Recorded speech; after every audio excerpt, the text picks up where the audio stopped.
Hello, everyone, and welcome back to Shadow Archives. I know many of you listen to these stories to relax and slowly fall asleep. Before we begin, feel free to leave a comment and tell me where you're listening from tonight. If you enjoy these stories, please like the video and subscribe to the channel. Now, get comfortable, take a deep breath, and let's begin. My great-grandfather shared this story with me years ago, back when he was still alive and his memory was sharp enough to recall even the smallest details from his childhood. I remember sitting with him on his porch, listening to his weathered voice as he transported me back to a time that seemed almost impossible to imagine. This was Missouri in the early days, when life was simple but dangerous, when families lived in small cottages scattered across the wilderness, and when wild animals roamed freely through the forests and creeks that crisscrossed the land. He told me about a particular day from his childhood that stayed burned into his memory for his entire life.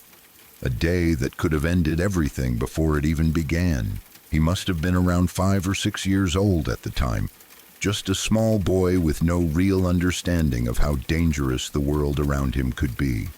His family lived in a modest cottage, the kind of place that was common back then, with wooden walls and a simple roof that kept out most of the rain. They didn't have running water like we do today, which meant that every drop of water they used for drinking, cooking, and washing had to be carried by hand from the nearest source. The closest water source to their home was a creek that ran through the woods about half a mile away from their cottage. It doesn't sound like much distance now, especially when you can hop in a car and cover that ground in less than a minute. But back then, half a mile was a proper journey. The path wasn't paved or even cleared in many places. You had to navigate through trees and underbrush, watching your step for roots and rocks that could trip you up or injure the horse. His mother would make this trip regularly, sometimes several times a week, depending on their needs and the weather. On this particular day, his mother had decided to take him along with her. He didn't remember if his father was away working or if his mother simply wanted the company, but he climbed up onto their horse with her, settling in front of her on the saddle as they set off toward the creek. The journey through the woods was probably pleasant enough for a young child. He would have seen birds flitting through the trees, heard the rustle of small animals in the underbrush, and felt the gentle rocking motion of the horse as it picked its way along the familiar path. His mother guided the animal with practiced ease, having made this trip countless times before. When they finally reached the creek, his mother dismounted and helped him down from the horse. The creek wasn't particularly impressive as far as bodies of water go. It was shallow in most places, just a few inches deep, with clear water flowing over smooth stones and pebbles. The water made a peaceful sound as it moved, a gentle bubbling and trickling that would have been soothing to listen to. For a small child, though, this creek might as well have been a vast ocean of adventure and possibility. While his mother began the work of filling whatever containers they had brought along, he did what any young child would do when presented with a beautiful creek on a nice day. He waded right into the middle of it, feeling the cool water flow around his ankles and calves. He probably splashed around, picked up interesting stones, and generally enjoyed himself in the way that children do when they're given a bit of freedom in nature. The water was shallow enough that there was no danger of drowning, and his mother was right there keeping an eye on him while she worked.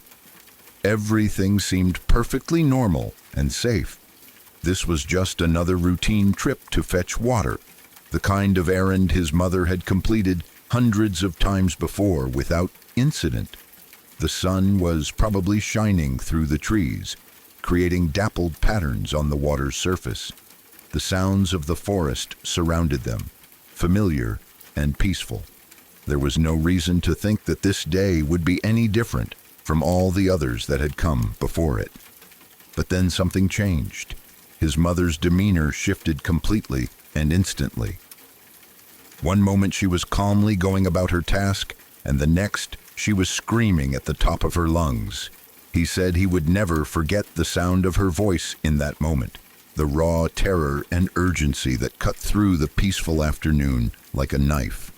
She wasn't just calling to him or trying to get his attention.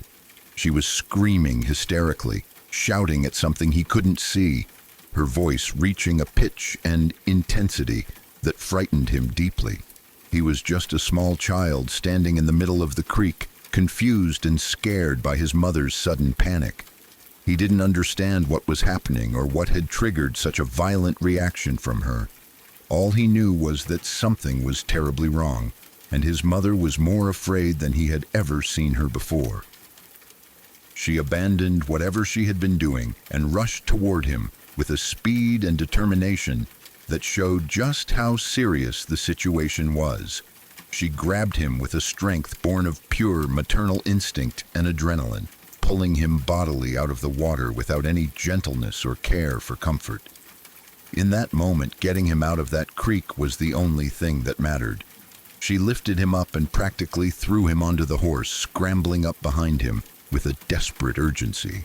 Her hands were shaking as she grabbed the reins, and she kicked the horse into motion immediately, urging it to run as fast as it could carry them. It was only then, as the horse began to gallop away from the creek, that he looked back over his mother's arm to see what had caused such terror. What he saw would stay with him for the rest of his life. An image so vivid and frightening that even 80 or 90 years later, he could describe it in perfect detail. On the other side of the creek, where the trees met the water's edge, was a mountain lion. The creature was massive and powerful, all muscle and predatory grace. Mountain lions are apex predators, animals that have no natural enemies in their environment and fear nothing. This one had been watching them, probably for some time, sizing up the situation and waiting for the right moment to strike. And when it saw the small, vulnerable child standing alone in the shallow water, separated from the protection of the adult, it had decided that the moment had come. The mountain lion was charging straight toward him. It had already covered the distance from the trees to the creek's edge and was now splashing through the shallow water, closing the gap between them with terrifying speed. He watched in horror as the animal bounded forward, its powerful muscles propelling it across the creek bed. The water was only a few inches deep, barely enough to slow the creature down at all. Each stride brought it closer, and he could see the focused intensity in its eyes, the single-minded determination of a predator pursuing its prey. But his mother had seen it just in time.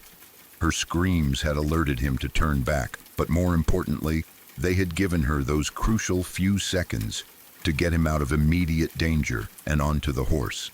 The horse, sensing the danger or responding to its rider's urgency, had already begun running at full speed. Horses are prey animals themselves, and they have an instinctive understanding of when a predator is near. This horse knew they were fleeing for their lives, and it ran with everything it had. The mountain lion made it halfway across the creek before it became clear that it wasn't going to catch them. The horse had gotten enough of a head start, just barely enough distance to stay ahead of those powerful jaws and sharp claws. He watched as the distance between them and the mountain lion slowly began to increase.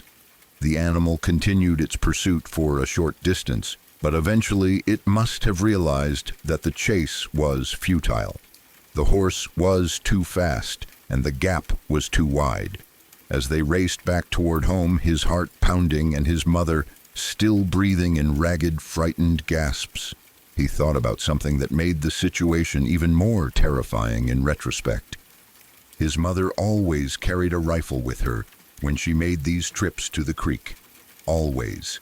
It was a basic safety precaution in those days when wild animals were a genuine threat to human life. The rifle served as both a deterrent and a last line of defense if something went wrong. But for some reason that he could never quite remember or understand, she didn't have the rifle with her that day. Of all the days to forget it or leave it behind, It had to be the day when they actually needed it. If the mountain lion had been a bit faster, if his mother had reacted a second later, if the horse had stumbled or hesitated, there would have been nothing between them and that predator. No weapon, no defense, just a terrified woman and a small child trying desperately to outrun an animal that was built for exactly this kind of chase. The more he thought about it as an adult, the more the sheer luck of their survival amazed him. Every element had to align perfectly for them to escape. His mother had to notice the mountain lion at exactly the right moment, not too late, but also not so early that it hadn't committed to the attack yet. She had to react with perfect speed and efficiency, getting him out of the water and onto the horse without wasting a single second. The horse had to respond immediately and run at its maximum speed without panicking or making any mistakes. And the creek had to be just shallow enough that it didn't slow them down too much, but also didn't provide the mountain lion with any extra advantage. If any one of those factors had been different, if even the smallest detail had changed, he probably wouldn't have made it back home that day. And if he hadn't made it back, none of the generations that followed would have existed. His children wouldn't have been born, his grandchildren wouldn't have existed, and I wouldn't be here today, listening to this story and understanding just how fragile the chain of existence really is.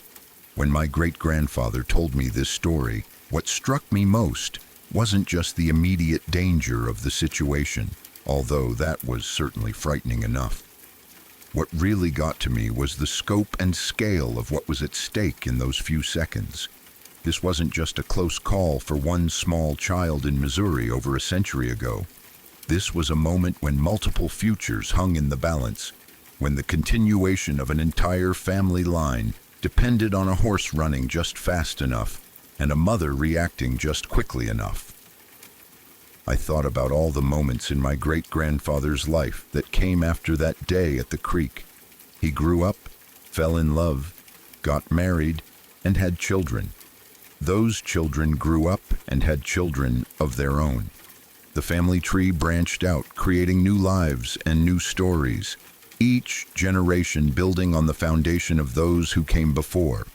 Every birthday celebration, every wedding, every quiet moment of happiness that occurred in my family's history only happened because of those few seconds when a horse outran a mountain lion. The story made me think about how many other close calls there must have been throughout history. Moments when our ancestors came within inches of death but somehow survived. Every single person alive today is the product of an unbroken chain of survival, stretching back thousands of generations. Every one of our ancestors had to live long enough to have children, and every one of those children had to survive long enough to continue the line. The odds against any particular person existing are astronomical when you really think about it. My great-grandfather carried the memory of that day with him for his entire life. He never forgot the sound of his mother's screams, the feeling of being yanked out of the water, or the sight of that mountain lion charging across the creek. It was one of his earliest and most vivid memories, the kind of experience that burns itself into your brain with perfect clarity because of the intensity of the emotions involved. Even when other childhood memories faded or became fuzzy around the edges, this one remained sharp and clear. I often wondered what went through his mother's mind in the days and weeks after that incident. She must have been shaken to her core by how close she came to losing her child. Every time she looked at him, she probably remembered that moment and felt a wave of relief and gratitude that they had made it home safely, and she probably never forgot to bring the rifle again after that day. Some lessons are learned the easy way, and some are learned when a mountain lion chases you across a creek. The story also made me appreciate the different kind of dangers that people faced in earlier times. We worry about car accidents and diseases today, and those are certainly real concerns, but most of us will never have to outrun a predator or defend ourselves against a wild animal. Life was harder in so many ways back then. More uncertain and more immediately dangerous. People had to be constantly aware of their surroundings and ready to react to threats that could appear without warning. When I think about that little boy playing in the creek, completely unaware of the danger stalking him from the trees, I feel a deep sense of gratitude for the grandmother I never met, the one who saw the mountain lion and reacted with such perfect timing and courage. She saved not just her son that day, but everyone who would come after him. She's part of my history, part of the reason I exist, and I'll never know her name or see her face or hear her voice. But I know she was brave and quick thinking when it mattered most, and that's enough. My great-grandfather lived a long life after that day at the creek. He survived childhood, which was no small feat in itself back in those times. He saw the world change in ways that must have seemed impossible when he was young. He went from a time of horses and rifles and mountain lions to a time of cars and airplanes and television. But through all those changes, through all the years and experiences that filled his life, he never forgot that afternoon when his mother's screams and a fast horse saved him from becoming a mountain lion's meal. And now, long after he's gone, the story lives on, a reminder of how precious and precarious life can be, and how much we owe to those moments of survival that make everything else possible.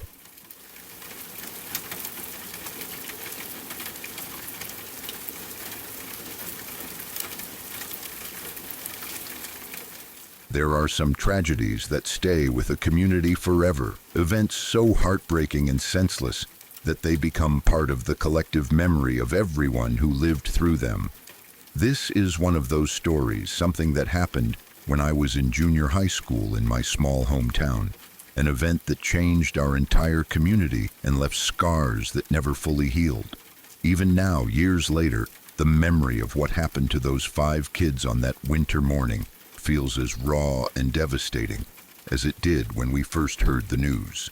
It was the middle of winter, that particular time of year when everything in our part of the world becomes dangerous and unpredictable. The snow had been falling for weeks, piling up on the sides of roads and covering everything in a blanket of white that might have been beautiful if it were not so treacherous. But it was not just the snow that made winter driving so hazardous. It was the ice that formed underneath, the black ice that you could not see until it was too late, the patches of frozen road that turned every journey into a gamble with fate. The roads in our area were slippery as hell during those months, and everyone who lived there knew it. Parents warned their kids to drive carefully, to take their time, to be extra cautious when the weather turned bad. But sometimes no amount of caution is enough. On this particular morning, 5 kids were driving together into town for school. They had probably made this same journey dozens of times before, following the same route through the outskirts of our small hometown, past the hills and fields and small bodies of water that dotted the landscape. There were 2 families represented in that car. One family had sent a brother and sister, 2 kids who were probably joking around or talking about their plans for the day, completely unaware that they were living their last moments. The other family was larger, with an oldest sister who was driving and her 2 younger brothers sitting in the back. The oldest girl had taken on the responsibility of getting everyone to school safely, a task that probably seemed routine and unremarkable at the time. The time was around 6:45 in the morning, still early enough that the sun might not have fully risen yet. That dim gray light of winter dawn when everything looks cold and distant. They were driving along a road that curved around a hill, the kind of turn that you would normally take without thinking twice about it. But on this morning, something went wrong. Maybe there was ice on the road that they did not see. Maybe they were going just a little too fast for the conditions. Maybe the car hit a patch of black ice at exactly the wrong angle. Whatever the cause, the result was catastrophic. The car began to skid. The oldest sister sitting behind the wheel with the lives of 4 other children depending on her, probably felt the vehicle start to lose traction and realized with growing horror that she was no longer in control.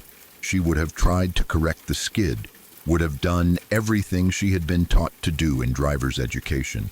But on ice like that, sometimes there is nothing you can do. The car slid sideways, spinning around the curve of the hill, and then it left the road entirely. What they slid into was a small lake, the kind of body of water that you might not even notice if you were not looking for it. From the surface, it probably did not look particularly threatening. It was only about 15 feet across, a modest little pond that seemed harmless enough. But beneath that deceptively small surface lay something truly terrifying. The lake dropped down to a depth of over 60 feet, plunging straight down into cold, dark water that was probably near freezing in the middle of winter. The car hit the water and immediately began to sink. This was not a slow, gradual descent that gave them time to react or plan or find a way out. Cars sink faster than most people realize, especially in deep water.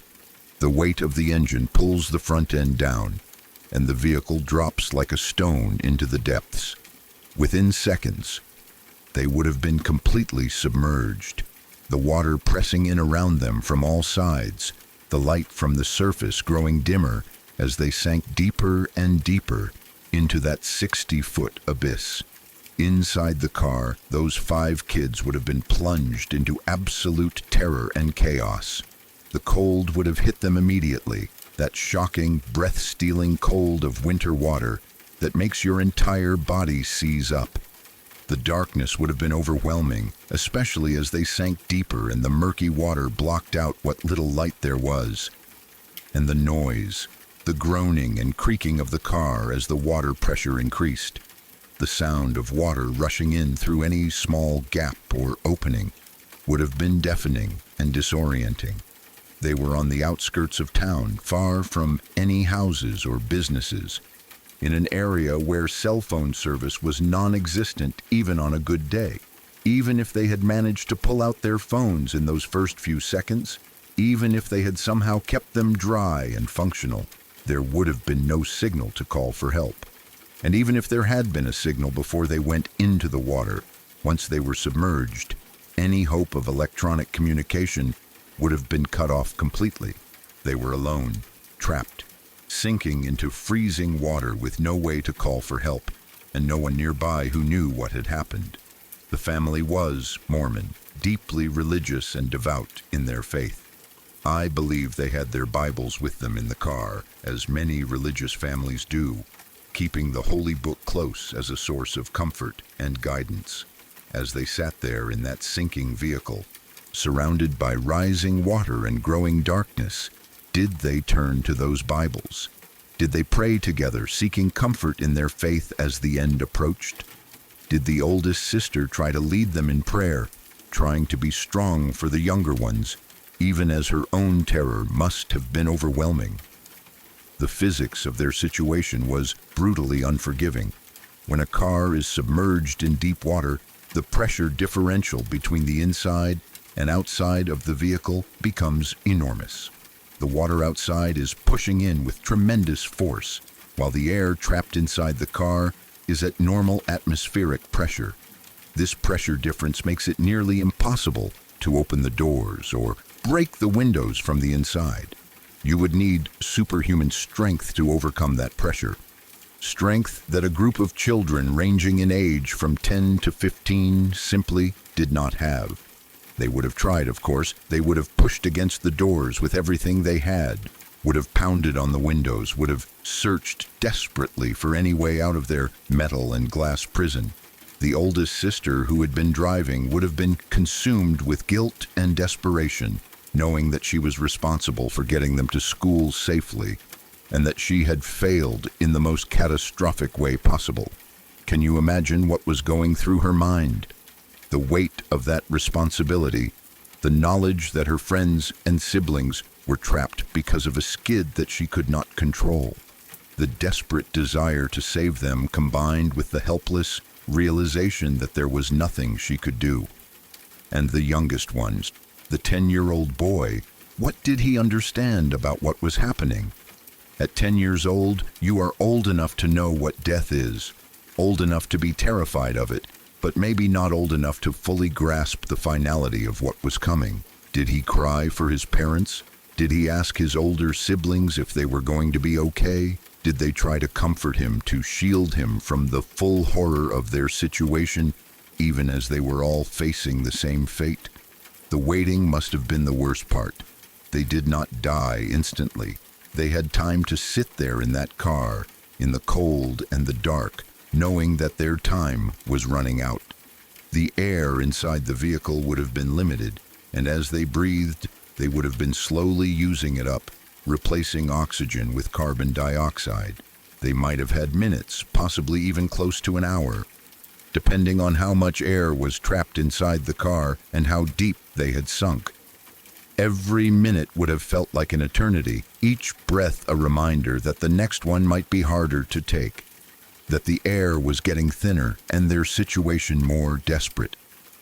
What do you think about when you are facing certain death?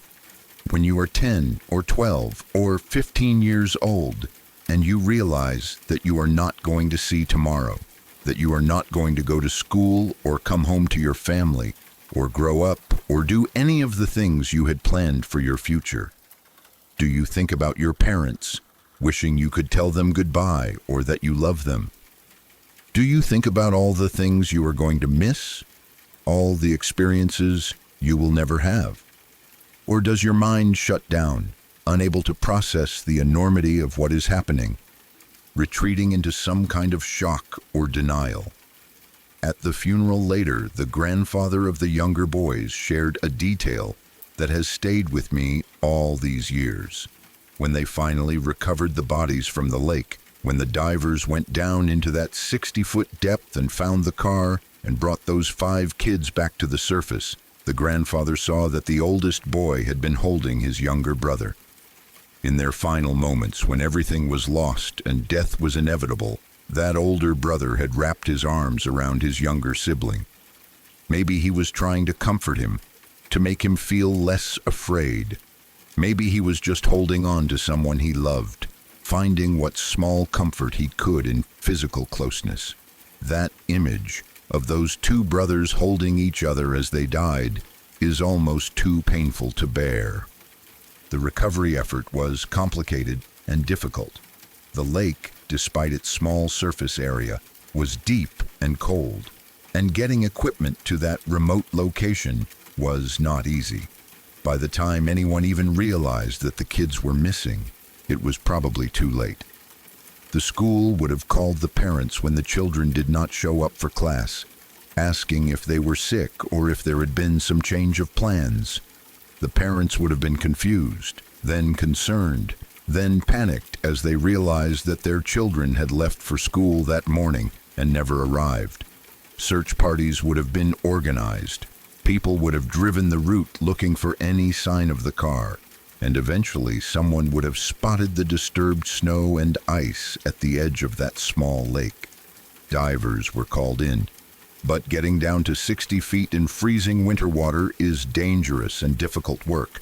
The visibility would have been terrible, the cold would have been dangerous even in diving suits, and the pressure at that depth requires special training and equipment.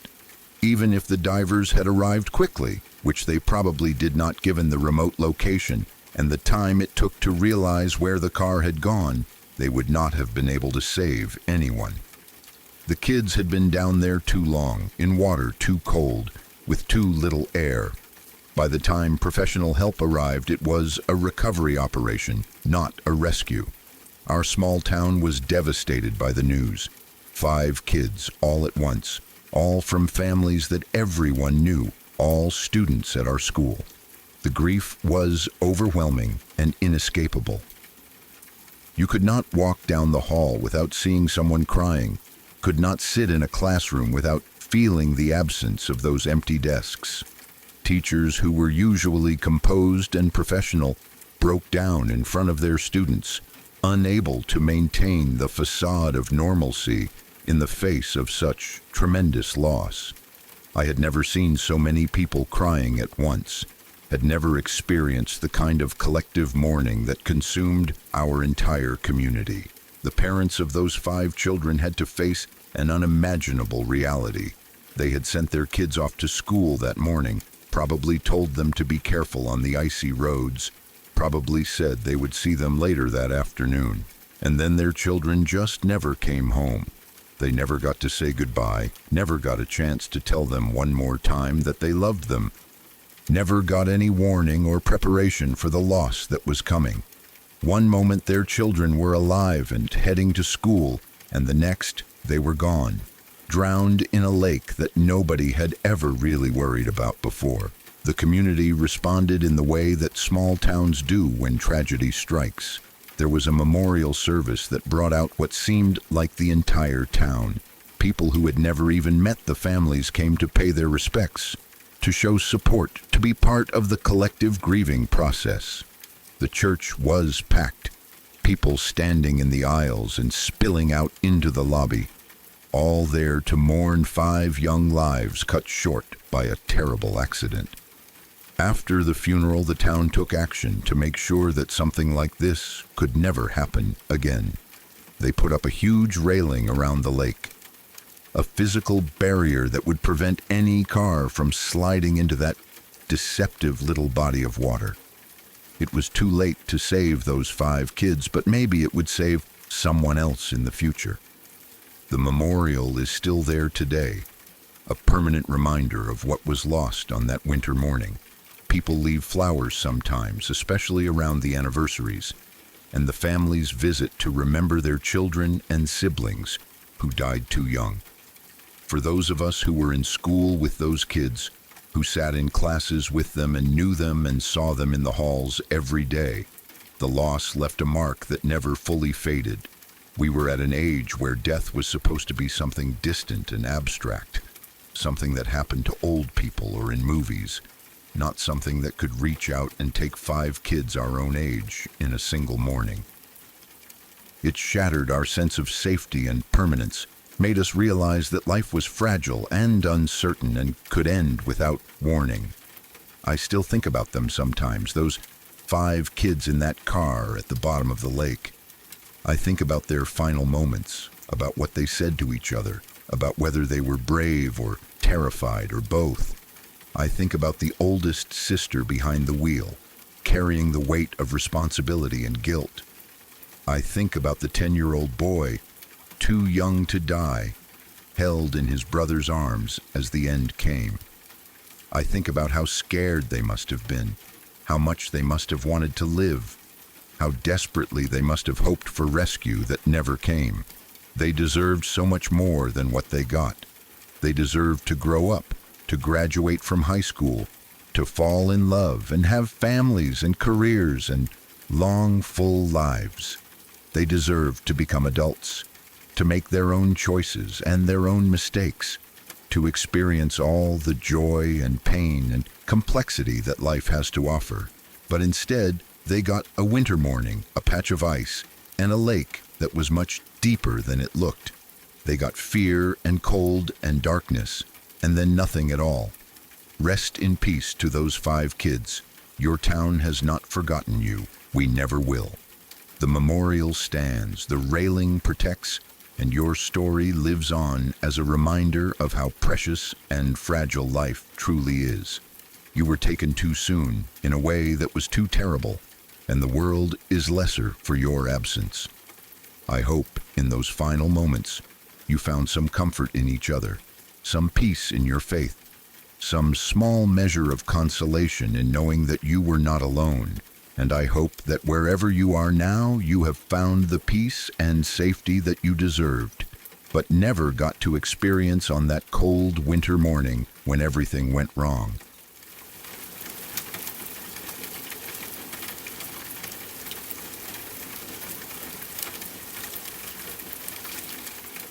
One of my co-workers lives in a townhouse on the top floor, and for months, she had been hearing strange sounds coming from above her. It started as just an occasional rustling in her attic. the kind of noise that you could easily dismiss or convince yourself was nothing to worry about. Sometimes she heard it, sometimes she didn't, and when it was quiet for a few days, she would almost forget about it entirely. Maybe it was all in her head, she told herself. Maybe she was just imagining things because she lived alone and the house made her a little nervous at night. Or maybe it was rats, which would be unpleasant, but at least understandable and fixable. Either way, she paid it little attention for a long time, going about her daily life and trying not to think too much about the occasional noises from the space above her ceiling. Living alone in a townhouse can sometimes feel isolating, especially on the top floor where you don't have neighbors directly above you to account for the footsteps and bumps that are normal in multi-unit buildings. When you hear something and you know there shouldn't be anyone up there, it creates a strange feeling that's hard to describe. But my coworker, like most people, didn't want to overreact or seem paranoid. She didn't want to call in an exterminator or a contractor for what might turn out to be nothing at all. So she did what many of us would do in the same situation. She ignored it, rationalized it away, and hoped that whatever was causing the noise would eventually stop on its own. But the sounds didn't stop. In fact, as time went on, they seemed to become more frequent and more noticeable. What had started as occasional rustling evolved into sounds that were harder to ignore or explain away. Sometimes it sounded like something was being dragged across the floor of the attic. Sometimes there were bumps or thuds that seemed too heavy and too deliberate to be caused by a small animal. My coworker began to feel increasingly uneasy in her own home. That creeping sense of discomfort that comes when you suspect something is wrong but you can't quite put your finger on what it is. Still, she tried to maintain her composure and her rational thinking. Attics are weird spaces, she told herself. They settle and creak. The wood expands and contracts with temperature changes. Old houses make strange noises all the time, and there's usually a perfectly innocent explanation for all of it. She almost had herself convinced that everything was fine, that her imagination was just getting the better of her, that she was being silly for even worrying about it. Then one day, everything changed. The noise from the attic was louder than usual, much louder than it had ever been before. It wasn't just rustling or the occasional bump anymore. It was sustained movement, clear and unmistakable. The sound of something or someone moving around up there with purpose and weight. There was no way to rationalize this away, or pretend it was nothing. Whatever was in her attic was real, it was substantial, and it was active right at that very moment. My coworker finally decided that it was time to call in someone to take care of the problem. She couldn't ignore this anymore, couldn't keep pushing it to the back of her mind and hoping it would resolve itself. She needed professional help, whether that meant an exterminator for animals, or a contractor to check for structural issues, or whatever else might be required. But of course, before she called anyone and potentially spent money on a service she might not need, she needed to verify what the problem actually was. She needed to see for herself what was causing these noises that had been plaguing her for so long. The attic access in her townhouse was probably a simple pull-down ladder or a small hatch in the ceiling of a closet or hallway, the standard setup that you see in many homes. She grabbed a flashlight, positioned the ladder or step stool beneath the access point, and prepared herself to climb up and take a look. Her heart was probably racing at this point, that mixture of nervousness and determination that comes when you're about to confront something that has been scaring you. Part of her probably still hoped that she would climb up there and find nothing more threatening than a family of raccoons or some squirrels that had found their way inside. But when she reached the attic opening, something made her hesitate. Maybe it was instinct, maybe it was fear, or maybe it was just common sense telling her that sticking her head up into a dark attic where unknown things were moving around might not be the safest approach.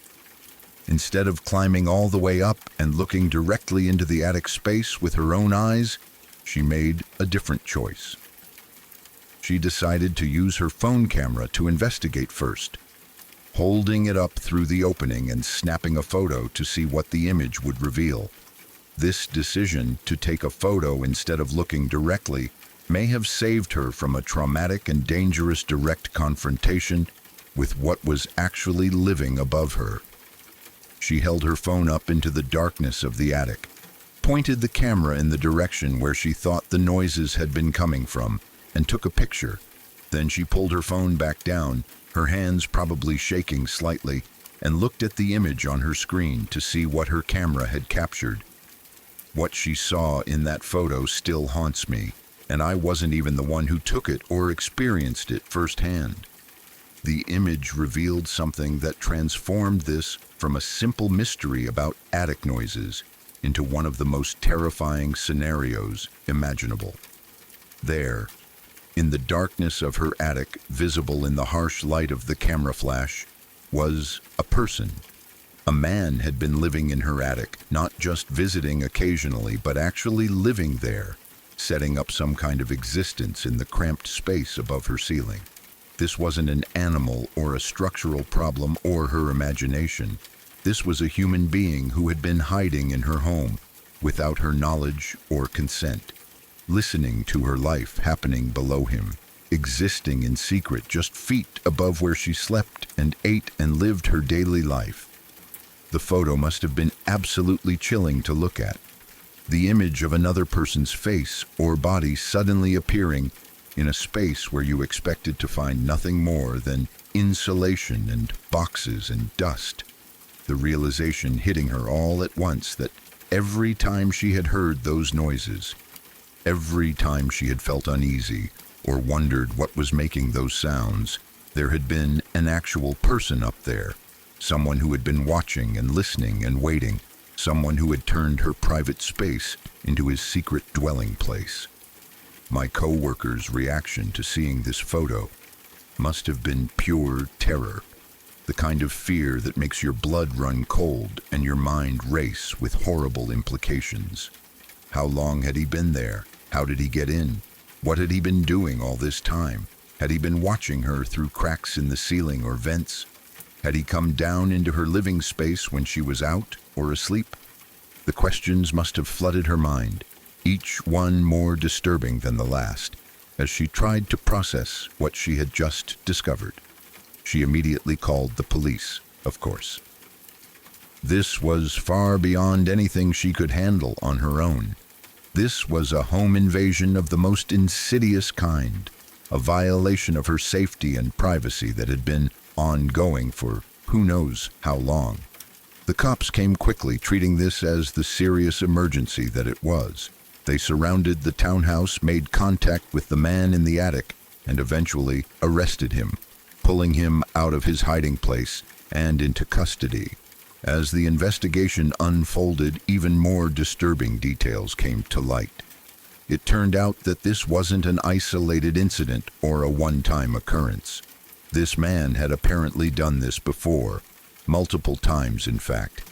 He had been living in attics around the neighborhood, moving from one house to another, finding ways to access these hidden spaces and setting up temporary homes where he could exist undetected. He had developed a whole system for this lifestyle, figuring out which townhouses had accessible attics, how to get in without being noticed, and how to live quietly enough that the residents below wouldn't realize he was there. The thought that this had been happening to multiple people in the same neighborhood is almost as frightening as the original discovery. How many other families had heard strange noises and dismissed them? How many other people had been living their lives with a stranger secretly residing in their attic just as my co-worker had? The man must have been incredibly careful and methodical to pull this off repeatedly, learning the rhythms of each household, knowing when to stay quiet and when he could move around, surviving in these cramped spaces without being detected for extended periods. The arrest brought some measure of relief and closure, but it also raised so many questions about safety and security that are difficult to answer. How do you protect yourself from something like this? How do you secure a space like an attic that you rarely check, and that might have access points you're not even aware of? My coworker had been doing everything that a reasonable person would do, living her life normally and responsibly, and yet this violation had still occurred. It wasn't her fault that someone had chosen to invade her home in this way, but the experience has undoubtedly changed how she feels about her living space and her sense of safety. I think about this story often, more often than I would like to admit. The photo that my coworker took that day, the image of that man in her attic, represents a kind of fear that most of us prefer not to think about. We like to believe that our homes are safe spaces, places where we have control and privacy, where we can let our guard down and just exist without worry. But this story reminds us that sometimes the walls and ceilings that we think are protecting us might be hiding threats that we never imagined. The psychological impact of discovering that someone has been living in your home without your knowledge must be enormous and long-lasting. Every creak and rustle in the house would take on new meaning. Every moment alone would carry a shadow of doubt and fear. The simple act of going to sleep at night, of closing your eyes in your own bed, would become fraught with anxiety about what might be happening in spaces you cannot see. My coworker has shown remarkable strength in dealing with this experience, but I'm sure it has left scars that will take a long time to heal. For the rest of us who heard this story, it has changed how we think about our own homes and our own security. We find ourselves listening more carefully to the sounds our houses make, wondering if that bump or rustle might be something more than just the building settling. We think about checking our attics, our crawl spaces, our basements, all those areas of our homes that we typically ignore or avoid because they're uncomfortable or inconvenient to access. The story has planted a seed of awareness that can sometimes feel like paranoia, but might also be a healthy dose of caution. The neighborhood where this happened has probably never been quite the same since the arrest. Everyone who lives there now knows that this man was moving between houses, living in attics, and they must wonder if their own home was one of his targets. They must look at their neighbors differently, wondering if anyone else experienced strange noises that they dismissed or ignored. The sense of violation extends beyond just my co-worker's individual experience to affect the entire community's feeling of safety and trust. I wonder sometimes about the man himself. What drove him to live this way? What circumstances or choices led him to become someone who hides in other people's attics? Was he homeless and desperate for shelter? Did he have mental health issues that prevented him from seeking help through normal channels? Was there something darker and more sinister motivating his behavior? I don't know the answers to these questions. And in some ways, the answers don't really matter. Whatever his reasons or circumstances, what he did was a serious crime and a profound violation of the people whose homes he invaded. The legal consequences for this man were presumably severe. Breaking into multiple homes and living in them without permission, even if he wasn't stealing or causing obvious damage, is still criminal trespass and burglary. The fact that he did it repeatedly in multiple locations would likely result in multiple charges and a significant sentence. But beyond the legal punishment, I hope he also gets whatever help or intervention he needs to address whatever issues led him to this behavior in the first place. For my coworker, life has gradually returned to something resembling normal, though I'm sure normal means something different now than it did before. She has probably taken additional security measures, maybe installed better locks, or added cameras, or made modifications to prevent unauthorized access to her attic. She has probably also worked on processing the emotional trauma of the experience, possibly with the help of a therapist or counselor who specializes in helping people recover from this kind of violation. The story serves as a reminder that we should trust our instincts when something feels wrong. My coworker heard those noises for months before she finally investigated, dismissing them as probably nothing important. In hindsight, those instincts that told her something was off were absolutely correct, and acting on them sooner might have led to an earlier discovery. But it's also understandable why she waited, because we all tend to look for rational, non-threatening explanations for things that make us uncomfortable. Nobody wants to believe that their worst fears might be real.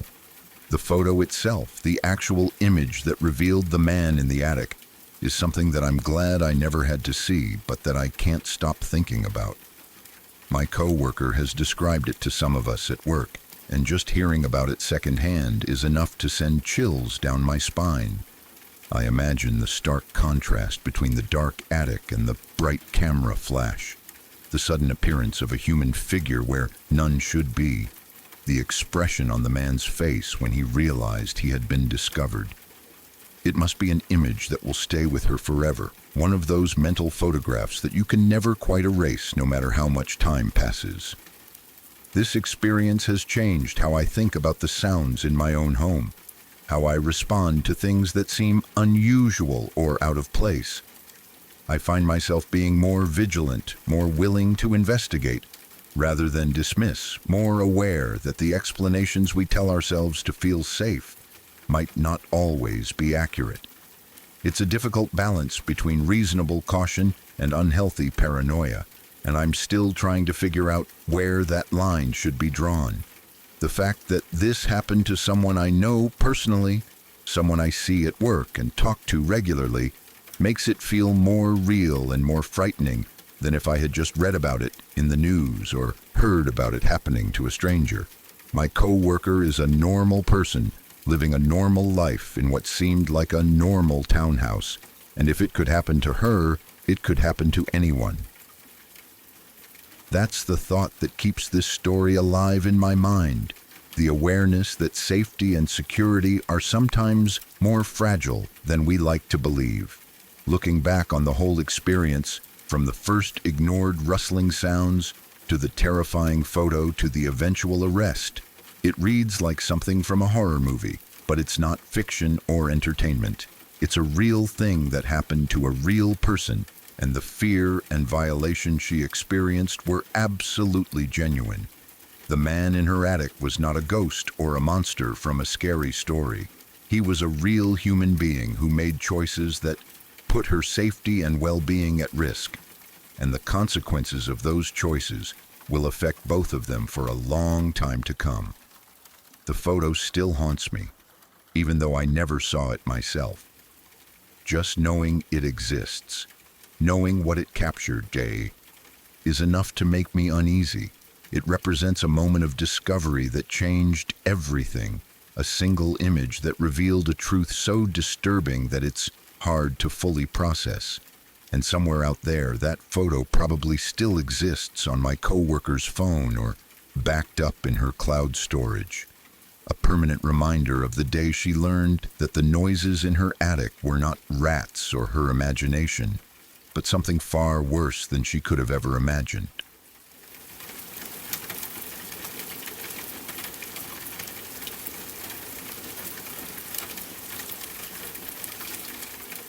Around 2 months ago, there was a story in Connecticut, and in the same town that I live in, about a woman who had gone missing. The news hit our community like a thunderbolt, sending shockwaves through every neighborhood and every household. A full investigation went out looking for her, with police officers, volunteers, and concerned citizens all searching desperately for any sign of what might have happened. This was a small town, the kind of place where everyone knows everyone else, where serious crimes are the stuff of television shows and big city newspapers, not something that happens on your own street to someone you might recognize from the grocery store or the local coffee shop. Things like this almost never happen here, which is precisely why it took everyone by shock. The woman's name was Jennifer Doulos, and she had simply vanished without a trace. One day she was there, going about her normal life, taking care of her responsibilities, and the next day she was just gone. No goodbye, no explanation, no indication of where she might have gone or what might have happened to her. When someone disappears like that, especially in a small town where people do not just pick up and leave without telling anyone, it creates an atmosphere of fear and uncertainty that hangs over everything like a dark cloud. In the early days of the investigation, the police were following every possible lead, checking with friends and family members, trying to piece together Jennifer's last known movements and figure out what could have happened to her. But as the hours turned into days and there was still no sign of her, the focus of the investigation began to shift. The authorities started to look more closely at the people in Jennifer's life, particularly those who might have had some kind of conflict or disagreement with her. And one name kept coming up over and over again in their inquiries. Someone who had a complicated and contentious relationship with the missing woman. That person was her ex-husband. Jennifer and her ex-husband had gotten a divorce a few years earlier, ending a marriage that had clearly become troubled and unsustainable. Divorce is always difficult, always messy in one way or another, but their separation had been particularly bitter and drawn out. They were still fighting for custody over their kids, locked in a legal battle that seemed to have no end in sight. Child custody disputes can bring out the worst in people, turning former partners into enemies, creating resentment and anger that can fester and grow over time. Money, time with the children, control over decisions about their upbringing, all of these issues become battlegrounds where every conversation is a negotiation and every disagreement feels like a war. The fact that they were still fighting over custody years after the divorce meant that Jennifer and her ex-husband were forced to remain in each other's lives, whether they wanted to or not.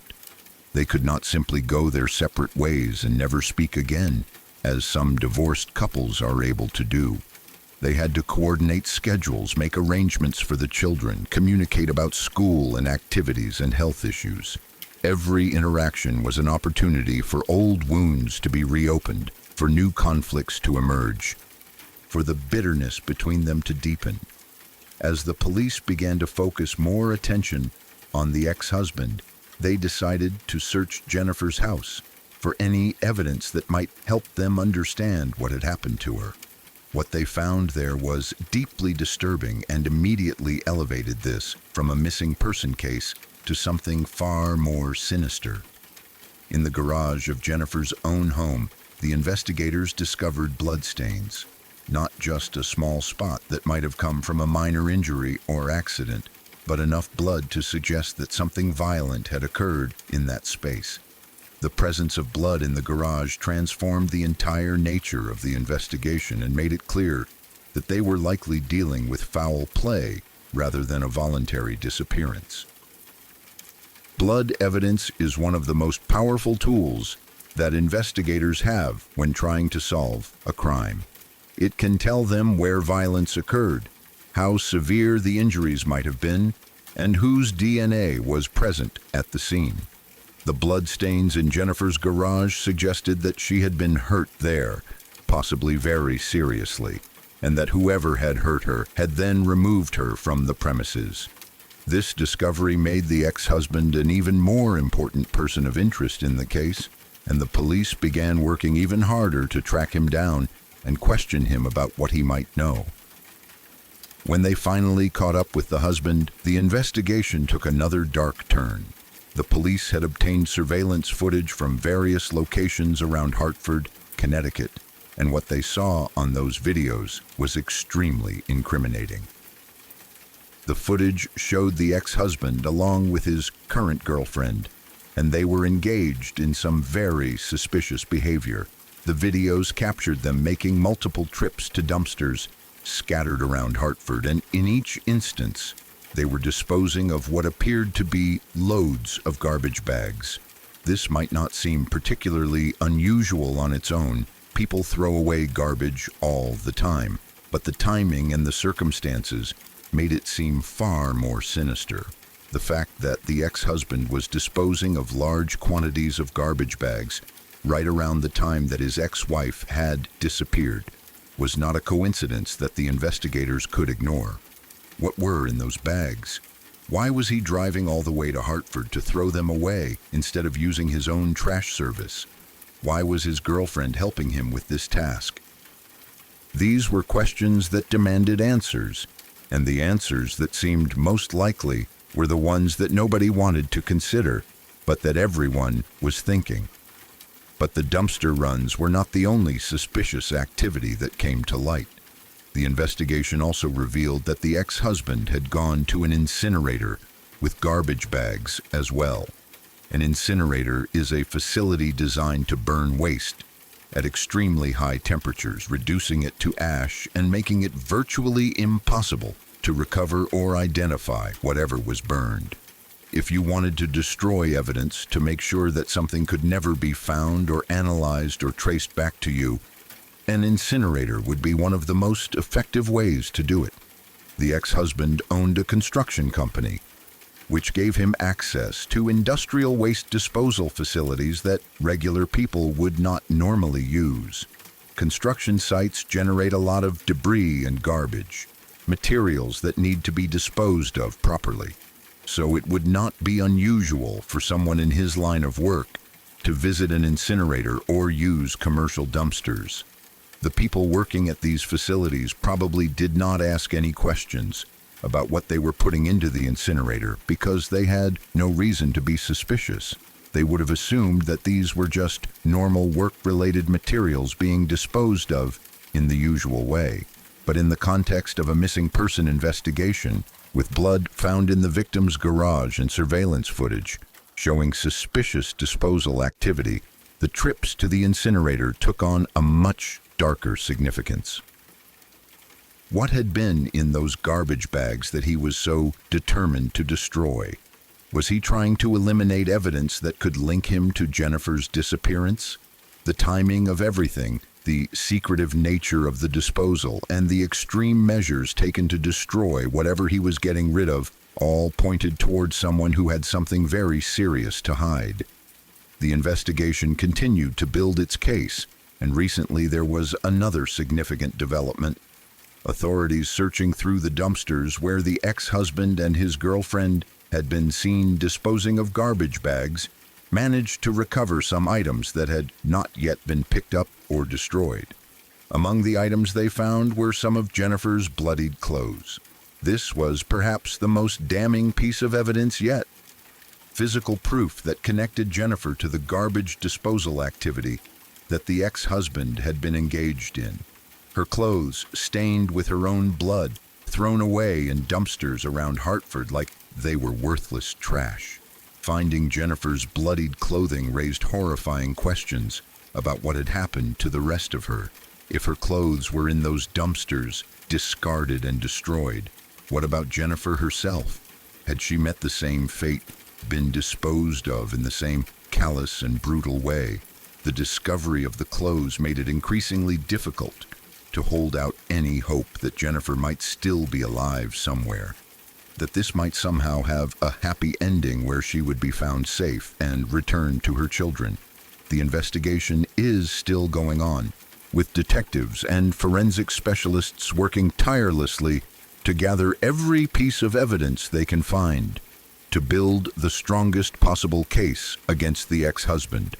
But despite all the suspicious circumstances, despite the blood in the garage and the surveillance footage and the bloodied clothes in the dumpster, we have not yet been able to prove the man guilty in a court of law. The American justice system requires proof beyond a reasonable doubt, and while the evidence certainly seems to point in one direction, building a case that can secure a conviction is a complex and careful process. Without a body, murder cases become much more difficult to prosecute. Prosecutors have to prove that the victim is actually dead. which is harder to do when you cannot point to physical remains. They have to prove exactly how the person died, who killed them, and what the circumstances were.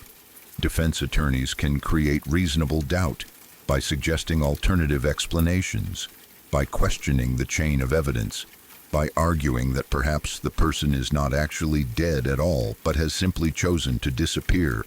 It is a high bar to clear, and that is intentional, designed to protect innocent people from being wrongly convicted. For the people in our small town, watching this investigation unfold has been a surreal and disturbing experience. We drive past Jennifer's house and wonder what happened in that garage. We see news trucks and reporters gathering information for their stories. We talk to our neighbors about the latest developments, sharing theories and fears and hoping for some kind of resolution that will help us make sense of this tragedy. Some people knew Jennifer personally, had interactions with her at school events or community gatherings, and for them, the loss is even more personal and painful. The children that Jennifer and her ex-husband were fighting over are perhaps the greatest victims in all of this. They have lost their mother, disappeared under circumstances that no child should ever have to try to understand. They are caught in the middle of a nightmare, with their father under investigation for possibly killing their mother, facing the possibility of growing up without either parent in their lives.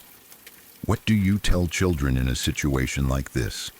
How do you help them process grief and trauma and confusion on this scale? There are no good answers, no way to make this okay or to shield them from the pain of what has happened to their family.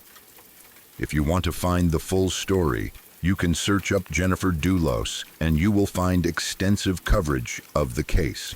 News outlets have been following every development. Legal experts have been analyzing the evidence and discussing the challenges of prosecuting a case like this. And the community has been holding vigils and fundraisers to support Jennifer's children and to keep attention focused on finding justice for her. The story has captured national attention because it has all the elements that make people pay attention. A bitter divorce, a custody battle, a mysterious disappearance, suspicious behavior, and a community searching for answers. But behind all the media coverage and the legal proceedings and the investigation updates, there is a human tragedy at the center of this story. Jennifer Dulos was a real person with a real life. She was a mother who loved her children and wanted to protect them and raise them well. She was a daughter, a sister, a friend to people who cared about her and who are now grieving her loss. She had hopes and dreams and plans for her future, all of which were taken from her, apparently by someone who had once promised to love and cherish her. The fact that this happened in our small town, in a place where we all believed we were safe from this kind of violence, has shaken our sense of security. We lock our doors more carefully now, pay more attention to our surroundings, think twice about people we thought we knew. The illusion that terrible things only happen in other places, to other people, has been shattered, and we are left trying to rebuild our sense of normalcy, while knowing that nothing will ever quite feel the same again. As the investigation continues, we wait for justice. We wait for the legal system to do its work, for the evidence to be analyzed and presented, for a jury to hear the case and make their determination. We wait for some kind of closure, some definitive answer about what happened to Jennifer Dulos on the day she disappeared. And we remember her, not just as the victim in a sensational true crime case, but as a person who mattered, who was loved, who deserved so much better than whatever fate befell her in that garage. The case serves as a grim reminder of how dangerous domestic situations can become, how custody battles and divorce proceedings can sometimes escalate into violence. It reminds us that the most dangerous time for someone in an abusive or contentious relationship is often when they try to leave or assert their independence. Jennifer had already divorced her ex-husband, had already taken the step of separating her life from his. But she could not fully escape because they shared children, and that connection may have been what ultimately led to her death. Our small town will carry the memory of Jennifer Dulos for a long time. Her story will be told and retold, a cautionary tale and a tragedy that touched our community in ways we never expected.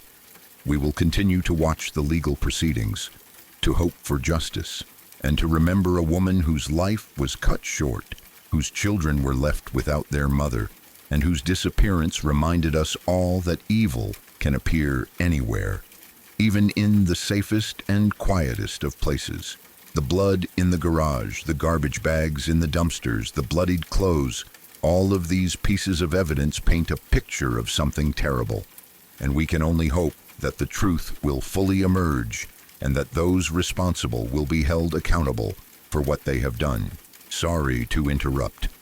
If you're new here, I'd appreciate it if you subscribe to Shadow Archives for daily true horror content that will haunt your dreams and keep you wondering what lurks in the shadows. And don't forget to tap the notification bell so you never miss a new story when the darkness calls out to you.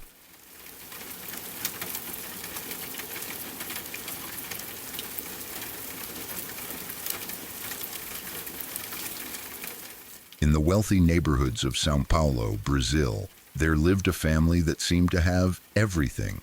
They had money, status, a beautiful mansion, and a daughter who appeared to be living the kind of privileged life that most people could only dream about. But beneath the surface of this seemingly perfect existence, a darkness was growing that would eventually lead to one of the most shocking and disturbing crimes in Brazilian history. This is a story about love twisted into obsession, about parental control taken to extremes, and about a young woman who made a choice so terrible that it would haunt an entire nation for years to come. Suzanne von Richthofen came from a family that carried a name with weight and history. The von Richthofen name itself carried echoes of European aristocracy, and her family had built a comfortable life in one of São Paulo's more exclusive areas. Her father Manfred and her mother Maricia had worked hard to provide their daughter with every advantage they could offer. They lived in a mansion that spoke of their success, the kind of home that represented years of effort and achievement. They wanted the best for their daughter, as most parents do, and they had specific ideas about what that best should look like. Suzanne grew up in this environment of privilege and expectation. She had access to good schools, nice things, and all the opportunities that money could provide. But along with these advantages came pressure and control. Her parents, like many well-off parents, had clear visions of who their daughter should become and what kind of life she should lead. They had expectations about her education, her future career, and certainly about the kind of person she should date and eventually marry. In their minds, they were protecting their daughter and guiding her toward a successful future. Then, in 1999, Suzanne met someone who would change the course of her life and the lives of everyone around her. His name was Daniel Cravinhos, and he was not the kind of boy that Manfred and Maricia had envisioned for their daughter.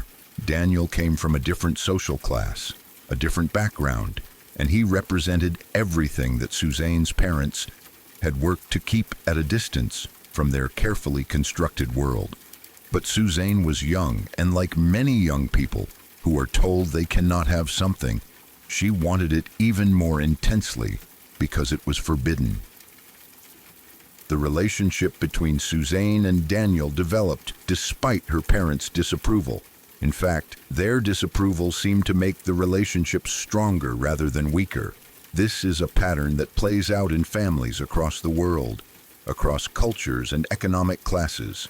When parents push too hard against a relationship, they sometimes push their children directly into the arms of the very person they are trying to keep them away from. The forbidden becomes irresistible, and what might have been a passing teenage romance can transform into something much more intense and serious. Suzanne's parents did not simply disapprove of Daniel quietly or express mild concerns. They actively prohibited the relationship. They forbade Suzanne from seeing him, tried to control her movements and her time, and made it clear that Daniel was absolutely unacceptable as a boyfriend for their daughter. They believed they were doing the right thing, protecting their daughter from what they saw as a bad choice that could derail her future. They could not have known that their prohibition would set in motion a chain of events that would end in the most horrific way possible. For Suzanne, caught between her parents' demands and her feelings for Daniel, the pressure must have been enormous. She was living in a mansion with parents who controlled her life, who had the power to dictate her choices and limit her freedom.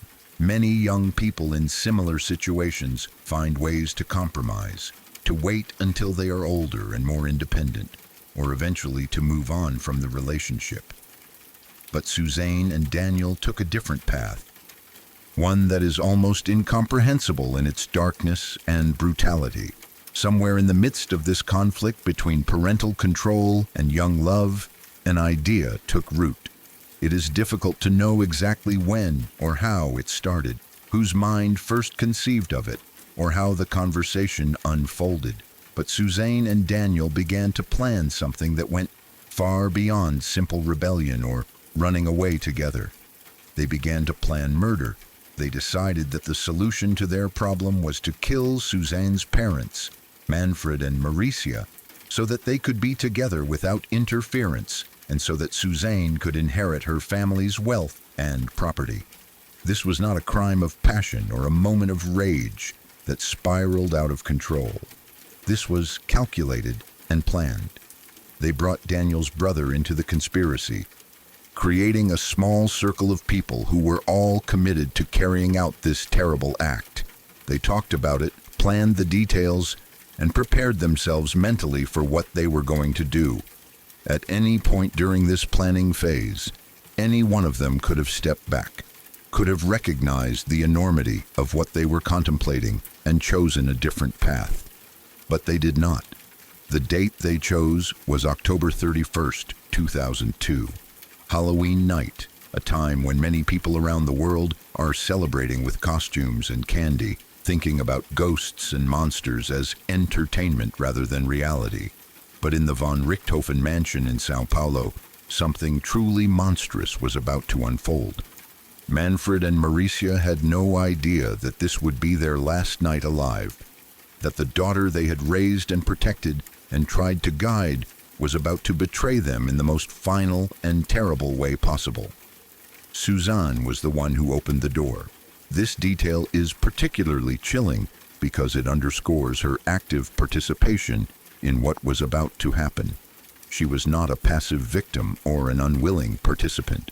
She was the one who let the killers into her home, knowing exactly what they had come to do. She opened that door to Daniel and his brother, and in doing so, she opened the door to an act of violence that would destroy multiple lives and families. The Cravinhos brothers entered the mansion and made their way to where Manfred and Maricia were sleeping. The method they chose was brutal and personal. They used hammers to beat Suzanne's parents to death, striking them repeatedly in the head. This was not a quick or clean killing. It was violent and savage, the kind of murder that requires sustained physical effort and a complete absence of mercy or empathy. Manfred and Maricia must have woken up in those final moments, must have realized what was happening, must have felt the terror and betrayal of being attacked in their own home. The hammering went on until both parents were dead. The scene left behind was one of tremendous violence, the kind of crime scene that homicide investigators never forget, no matter how many years they spend on the job. Blood, broken bones, and the shattered remains of two lives that had been building toward the future, making plans, trying to do what they thought was best for their daughter. They died in their own home, in their own bed, killed by people who had been welcomed into their lives. In the immediate aftermath of the murders, Suzanne and the Cravinhos brothers attempted to make it look like a robbery or a random crime. This is a common strategy among killers who are close to their victims. They tried to create the appearance that strangers had broken in and committed the crime, hoping that investigators would look elsewhere for suspects.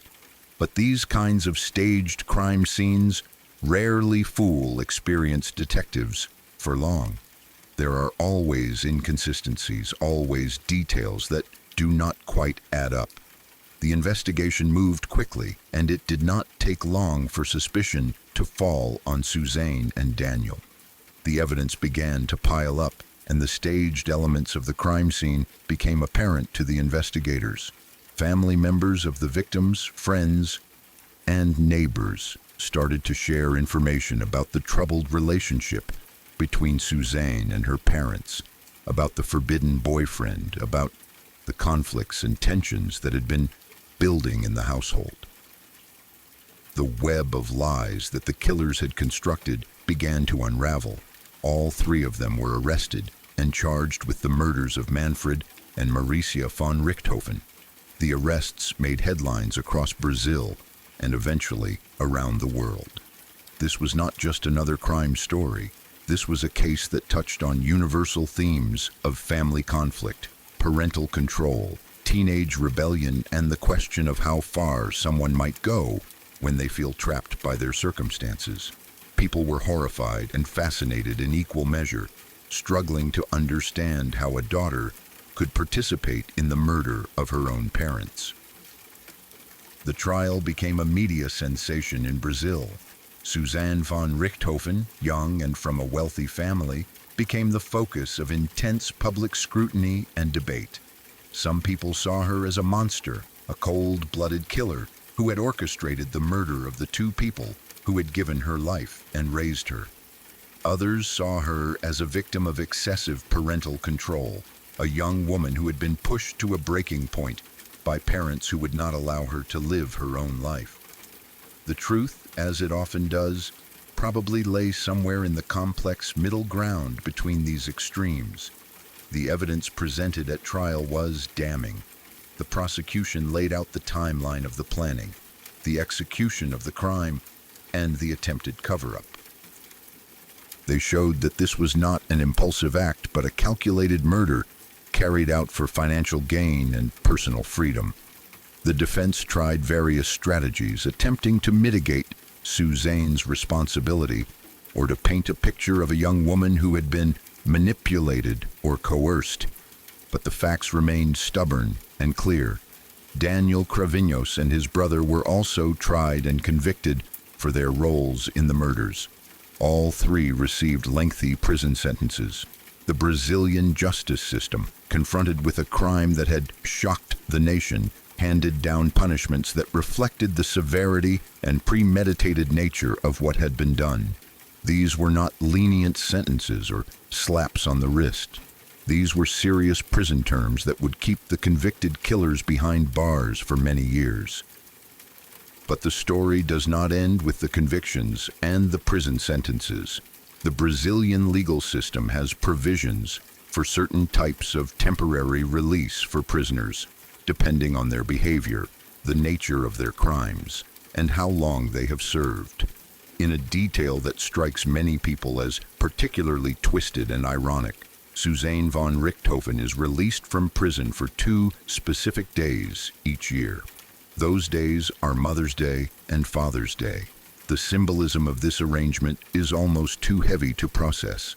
The young woman who participated in the murder of her own mother and father is allowed to leave prison on the 2 days of the year that are specifically designated to honor parents. She killed Manfred and Maricia, ended their lives in the most brutal way imaginable. And yet she gets these brief tastes of freedom on days that celebrate the very relationship she destroyed. Some people see this as a cruel irony, others as an appropriate reminder of what she has done, and still others as simply a quirk of the legal system that was never designed with a case like this in mind. These temporary releases are not permanent freedom, of course. Suzanne must return to prison after each brief furlough. She is still serving her sentence, still paying the price that society has determined she owes for her crime. But these days outside the prison walls allow her a glimpse of the world she might have had if she had made different choices, if she had found another way to deal with her parents' control and her desire to be with Daniel. The case of Suzanne von Richthofen continues to resonate in Brazil and beyond. It has been the subject of documentaries, books, and countless articles and discussions. People remain fascinated by the question of how someone could do what Suzanne did. Was she inherently evil, a psychopath without empathy or conscience? Was she a victim of her circumstances, pushed beyond her limits by controlling parents? Was she manipulated by Daniel and his brother? Or was she simply a young person who made a catastrophically bad decision and then followed through on it in the worst possible way? The victims in this story, Manfred and Maricia, are sometimes forgotten in all the discussion about Suzanne and her motives and her psychology. But they were real people with their own hopes and dreams and fears. They were parents who loved their daughter, even if their way of showing that love involved control and restriction. They wanted what they thought was best for her, even if their vision of what was best did not align with what she wanted for herself. They did not deserve to die, certainly not in the way they died, beaten to death in their own home by people they had welcomed into their lives. The extended family members who lost Manfred and Maricia also carry the weight of this tragedy. They lost loved ones to violence, and they lost them at the hands of someone who should have loved and protected them. Every Mother's Day and Father's Day, while Suzanne is granted her temporary release, these family members must confront the fact that the person who killed their relatives is walking free, if only for a day. The pain and the anger and the grief do not disappear just because time passes or because a legal sentence is being served. For Daniel Cravinhos and his brother, the consequences of that October night in 2002 have also been severe and lasting. They took hammers and murdered 2 people for money and to help Daniel maintain his relationship with Suzanne.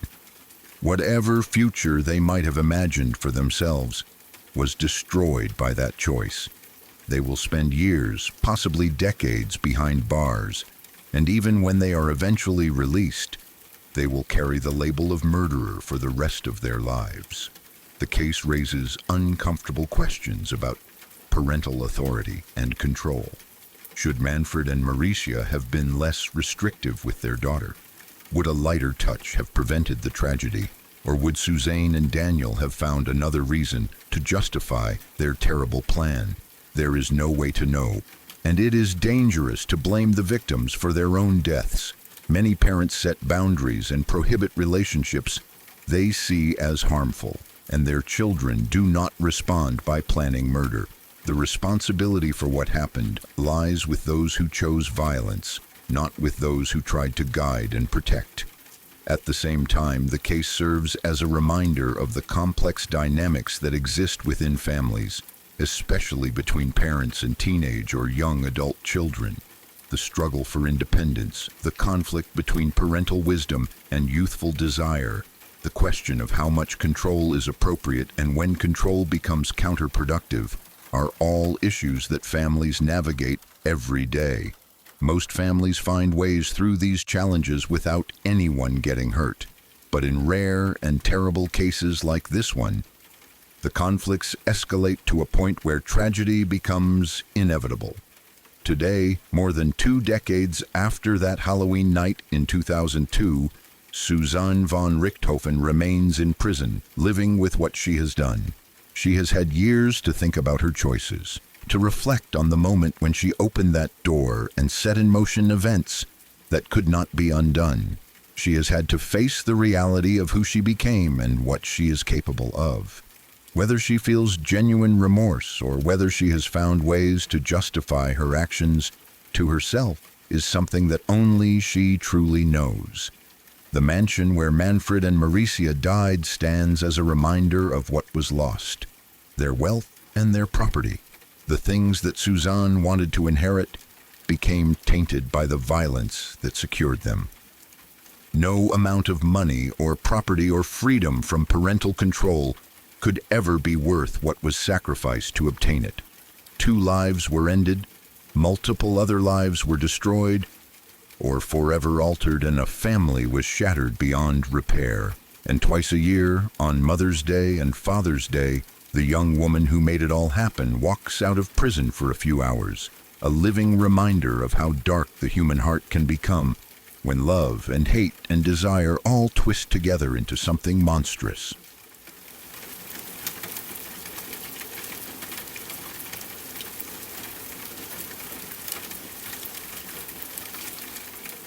My cousin went missing in 1980, and the pain of that loss has never really gone away for our family. He just never came home one day, vanishing from our lives in a way that left nothing but questions and heartbreak in his wake. One moment he was there, a living, breathing person with a future ahead of him, and the next he was simply gone, leaving behind a void that 4 decades have done nothing to fill. The circumstances surrounding his disappearance were troubling from the very beginning, filled with inconsistencies and unanswered questions that have haunted our family ever since. The last people who saw my cousin alive were the police. They had some kind of interaction with him that day, the details of which have always been somewhat unclear to us, and then they dropped him off about a mile from his home. Just 1 mile, a distance that should have been easy enough to walk, a short journey that should have brought him safely back to his family, but he never made it. Somewhere in that final mile, something happened that changed everything, and my cousin disappeared without a trace. The fact that the police were the last ones to see him has always seemed suspicious to our family. Why did they drop him off a mile away instead of taking him all the way home? What had happened during their encounter with him? Were there details they weren't sharing or procedures they hadn't followed properly? These questions have lingered for decades, creating a shadow of doubt and suspicion that has never quite been dispelled. In the immediate aftermath of his disappearance, the family did everything they could think of to find him. They reported him missing to the authorities, organized search parties, put up flyers with his picture and description, contacted hospitals and shelters, and followed up on every possible lead, no matter how small or unlikely it seemed.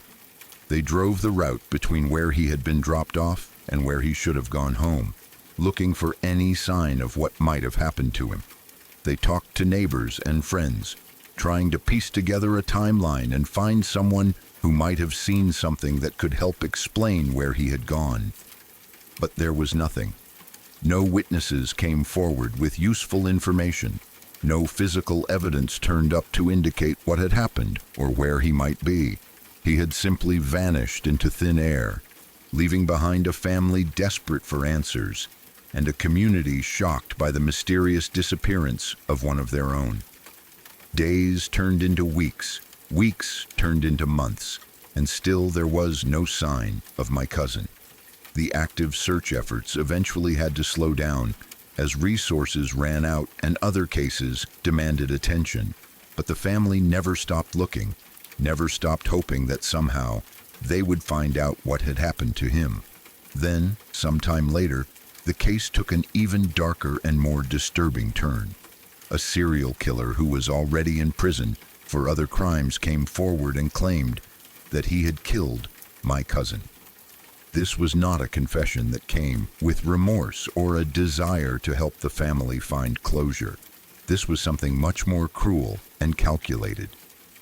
The serial killer said that he had murdered my cousin and buried him in a shallow grave somewhere, but he refused to provide specific details about the location. He was playing a sick game, dangling the possibility of answers in front of a grieving family while holding back the information that could actually help them. What made this situation even more horrific was that the killer began sending letters to my aunt, my cousin's mother, from prison. These were not letters of apology or explanation. They were letters designed to torment and traumatize her. filled with awful details about how he had supposedly killed her son. He would write about the murder, describing things that only someone who had actually done it would know. Or at least, that's what he wanted her to believe. Maybe some of what he wrote was true. Maybe it was all lies designed to hurt her, or maybe it was some twisted mixture of both. There was no way to know for certain without finding my cousin's body and confirming the killer's story. My aunt had to endure reading these letters, these cruel communications from a man who claimed to have taken her son's life and who seemed to take pleasure in her suffering. Imagine being a mother who has lost a child under mysterious circumstances, who has spent years not knowing what happened or where your child is, and then receiving letters from someone who says they killed him but won't tell you where to find the body. The psychological torture of this situation is almost impossible to comprehend. Every letter was a fresh wound, a new reminder of loss and helplessness, a continuation of the nightmare that had begun the day my cousin disappeared. The serial killer had specific demands that he wanted met in exchange for revealing the location of my cousin's burial site. He wanted cigarettes from the warden, a simple request that might seem almost absurd given the gravity of what he claimed to know. But this was about power and control for him, about having something that other people wanted and being able to manipulate the situation to his advantage. He was in prison, already serving time for his crimes, with very little ability to control his own life or circumstances. The information about my cousin's location was one of the few cards he had to play, and he was going to use it to get whatever small concessions he could extract from the system. The authorities and the family were caught in an impossible situation. Do you negotiate with a serial killer to get information that might help find a missing person's remains? Do you give him what he wants, even though it feels like rewarding someone for their terrible actions? Or do you refuse to play his game, knowing that doing so might mean never finding out what really happened? There are no good answers to these questions, no choice that doesn't feel wrong in some fundamental way. The family wanted closure, wanted to be able to bury my cousin properly and have a place where they could go to mourn and remember him. But they also didn't want to give this monster the satisfaction of getting what he demanded. The warden, for whatever reason, did not give the serial killer his cigarettes. Maybe it was a matter of policy. Maybe it was a refusal to negotiate with someone who had committed such terrible crimes, or maybe there were other factors at play that we never knew about. But the result was that the killer never fully revealed where my cousin was supposedly buried. He would drop hints sometimes, giving vague descriptions of the area, or mentioning landmarks that might or might not be real. But he never provided the specific, detailed location information that would have allowed searchers to actually find the grave. They have never found my cousin's body, not in all the years since his disappearance. Searches have been conducted based on the limited information that the killer did provide, looking in areas that seemed to match his descriptions. Ground-penetrating radar has been used, cadaver dogs have been brought in, and countless hours have been spent combing through potential burial sites. But nothing has ever turned up. Either the killer was lying about what he did and where he put the body, or his directions were deliberately vague enough that finding the exact location has proven impossible, or the shallow grave has been disturbed by time and weather and animals in the 4 decades since my cousin disappeared. As of now, my cousin has been missing for 39 years. 4 decades of not knowing, of wondering, of hoping against hope that somehow there might still be answers, even though so much time has passed. My aunt has had to live all these years without her son, without knowing for certain what happened to him, or being able to give him a proper burial. She has had to endure those terrible letters from the serial killer, had to face the possibility that her son suffered terribly at the end. had to live with the knowledge that someone out there knows what happened but has chosen to keep that information to themselves out of spite or manipulation or some twisted sense of power. The impact of this kind of loss on a family cannot be overstated. When someone you love disappears without explanation, it creates a unique kind of grief that is different from the grief of a confirmed death. There is no closure, no funeral to attend, no grave to visit. There is just an absence, a person-shaped hole in your life that never gets filled. You find yourself wondering if they might still be alive somewhere, if they might walk through the door one day with an explanation for where they have been. You imagine scenarios both hopeful and horrific, your mind filling in the blanks with possibilities that range from miraculous reunions to terrible fates. For my aunt, the mother who lost her son, the pain has been compounded by the serial killer's claims and his refusal to provide complete information. She has had to live with the strong possibility that she knows who killed her child, but cannot prove it, cannot find the body, cannot get justice through the normal channels. The killer is already in prison for other crimes. So even if they could definitively prove that he killed my cousin, it might not add much to his sentence or change his circumstances significantly. The satisfaction of seeing him convicted for this specific crime would be something, but it would not bring my cousin back or undo the decades of suffering that the family has endured. The police involvement in the case, the fact that they were the last to see my cousin alive and dropped him off that final mile from home, has created lasting questions and frustrations for the family. Were the officers who interacted with him that day properly questioned about what happened during their encounter? Was there any investigation into whether their actions or inactions might have contributed to what happened next? These questions have never been fully answered to the family's satisfaction, and the passage of time has made it increasingly unlikely that they ever will be. Officers who might have had relevant information have retired or passed away. Records have been lost or destroyed, and memories have faded or become unreliable. There is also the question of whether the serial killer actually did kill my cousin, or if he was just claiming credit for a crime he did not commit. Serial killers sometimes confess to murders they did not commit, either because they want the notoriety and attention that comes with being seen as more prolific and dangerous, or because they enjoy the power of manipulating investigators and tormenting families. Without physical evidence, without a body that can be examined for cause of death and other forensic details, it is impossible to know for certain whether this killer's claims are true, or if he is just another layer of cruelty added to an already unbearable situation. The family has had to navigate decades of false hopes and dead ends.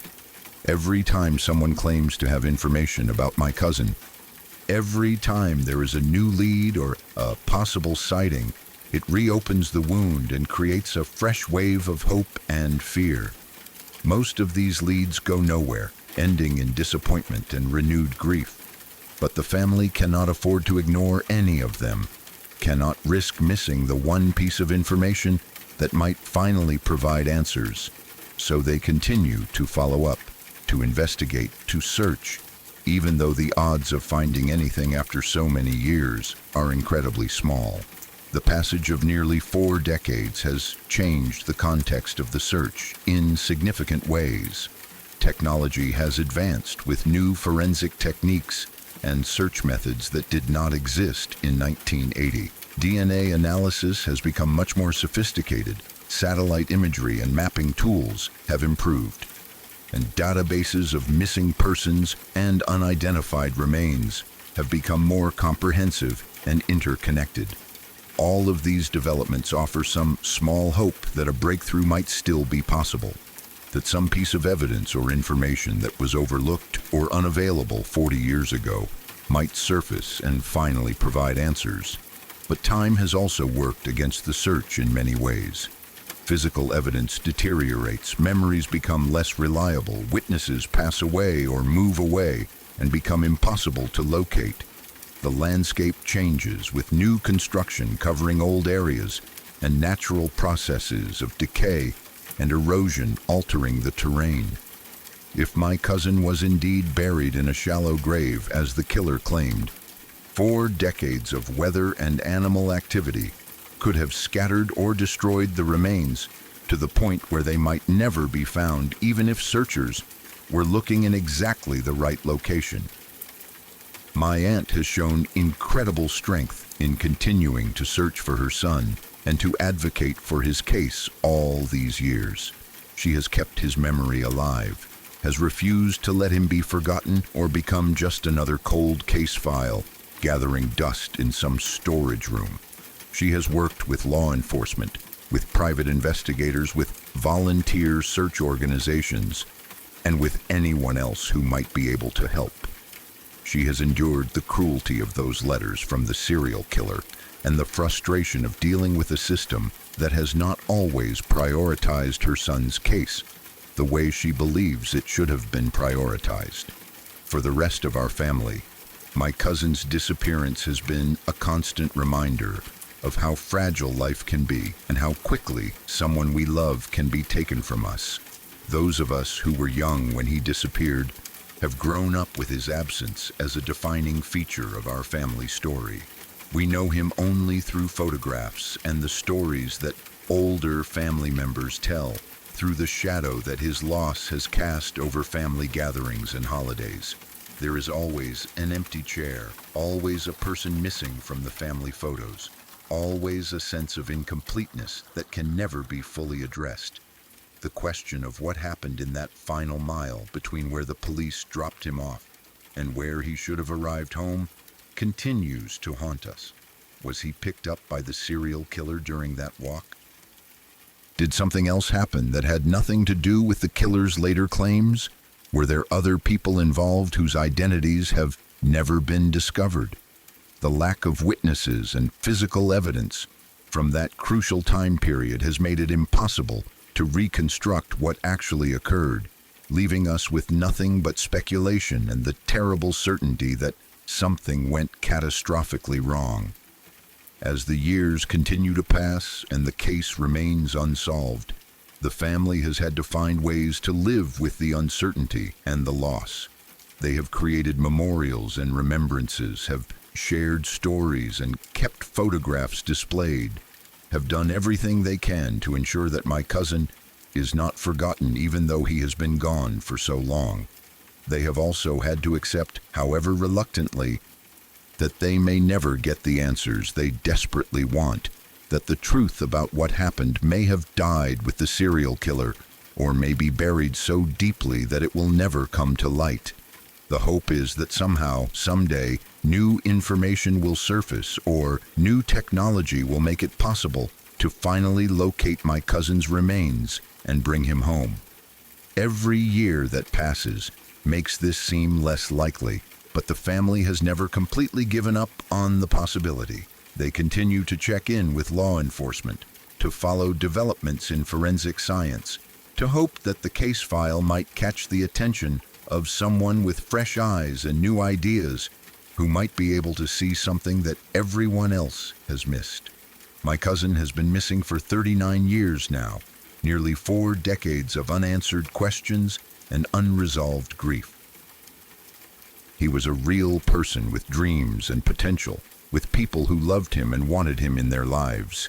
He deserved better than to disappear without explanation, to possibly be murdered by a serial killer who used his death as a tool for manipulation and torture.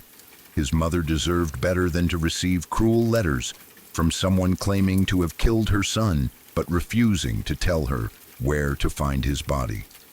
Our family deserved better than to spend 4 decades wondering and searching and hoping for closure that may never come. But this is the reality we have been given, and we continue to carry it with us, honoring my cousin's memory and refusing to forget him, even as the years stretch on and the likelihood of answers grows ever smaller.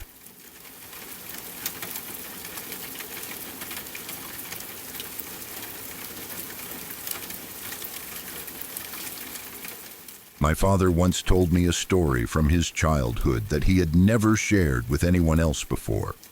Even when he told it to me, he was careful, almost hesitant, and asked that I never identify the people involved or the place where it happened. I could tell it wasn't because he was embarrassed, but because the memory itself carried weight. It was personal, unsettling, and something he had carried quietly for most of his life. When my dad was around 12 years old, he and a close friend decided to walk down to a nearby river to go fishing. It was a normal thing for kids their age to do back then. They lived close enough that the river felt familiar, almost like part of their everyday world. They had fished there many times before without incident. It wasn't a dangerous place, just a stretch of water with a wooden dock, slow-moving current, and a peaceful atmosphere that usually made people feel relaxed. That day started out completely ordinary. They brought their fishing rods, baited the hooks, and cast their lines into the water. Instead of sitting on the dock and watching the lines, they decided to secure the rods by chaining them to the dock so the poles wouldn't be pulled in if a fish bit hard. That way, they could wander a bit along the shore and pass the time while waiting for a catch. It was something they had done before, and it never caused problems. After setting everything up, they walked a short distance away from the dock and onto the sandy shore. They were kids, bored and joking around, laughing the way kids do when they have too much imagination and too much free time. At some point, one of them joked about doing a summoning ritual to wish for a lot of fish. It wasn't serious. They didn't believe they were actually doing anything real.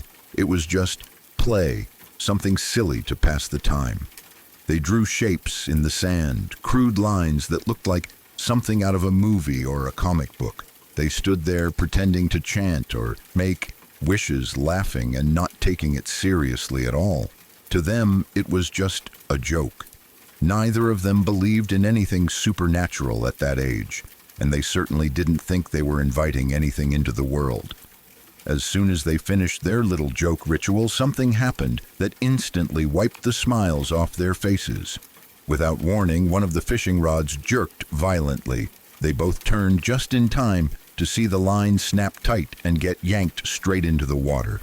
The force was sudden and strong, far stronger than anything they had ever seen from a normal fish.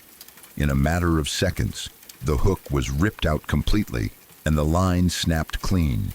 Before either of them could fully react or even speak, the same thing happened to the second rod. Whatever had taken the first hook moved upstream against the current and grabbed my dad's line. It pulled just as hard, snapping that line too, and then vanished beneath the surface. The entire thing happened incredibly fast. There was no splashing, no thrashing water, nothing that suggested a large animal fighting on the line. The surface of the river barely rippled. The water stayed calm in a way that didn't make sense given the force that had just snapped two fishing lines. The boys stood there frozen, staring at the water. They waited, expecting to see something rise to the surface. A big fish, maybe. Some dark shape moving beneath the water. Anything that could explain what they had just seen. But there was nothing. No silhouettes near the surface. No disturbed water.